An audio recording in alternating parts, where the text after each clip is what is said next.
যুক্তরাষ্ট্রের ফ্লোরিডায় university of south ফ্লোরিডার দুই বাংলাদেশি পিএইচডি শিক্ষার্থী জামিল আহমেদ লিমন ও নাহিদা সুলতানা বৃষ্টির হত্যাকাণ্ড ঘিরে নতুন চাঞ্চল্যকর তথ্য উঠে এসেছে তদন্তকারীদের প্রকাশিত সময়রেখায়। 16 এপ্রিল তাদের শেষবারের মতো জীবিত দেখা যায়। এরপর থেকেই শুরু হয় এক রহস্যময় নিখোঁজ অধ্যায়, যা শেষ হয় লিমনের মরদেহ উদ্ধারের মধ্য দিয়ে।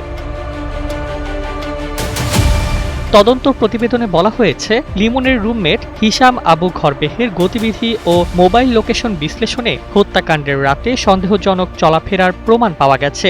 একই সময় বৃষ্টি ও লিমনের ফোন বন্ধ হয়ে যায়। পরে তাদের অ্যাপার্টমেন্ট থেকে রক্তের দাগ, ব্যক্তিগত জিনিসপত্র এবং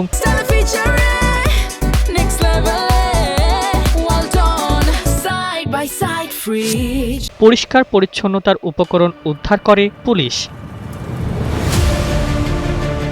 17 এপ্রিল সন্দেহভাজন একাধিকবার নির্দিষ্ট এলাকায় যাতায়াত করেন এবং বিভিন্ন অনলাইন অনুসন্ধান করেন বলে প্রতিবেদনে উল্লেখ রয়েছে। 23 এপ্রিল তল্লাশিতে লাশের সঙ্গে মিল থাকা আলামত পাওয়া যায়, যা তদন্তকে আরও জোরালো করে তোলে। 24 এপ্রিল হাওয়ার্ড ফ্র্যাঙ্কল্যান্ড ব্রিজের কাছে আবর্জনার ব্যাগ থেকে লিমনের মরদেহ উদ্ধার করা হয়, যেখানে একাধিক ছুরিকাঘাতের চিহ্ন ছিল। তদন্তকারীরা ধারণা করছেন পরিকল্পিতভাবে এই হত্যাকাণ্ড সংঘটিত হয়েছে এবং বৃষ্টির অবস্থান এখনো নিশ্চিত নয়। মামলার অগ্রগতির সঙ্গে সঙ্গে এই ঘটনা আন্তর্জাতিক পর্যায়ে আলোড়ন সৃষ্টি করেছে। Desk report, Bangladesh bulletin.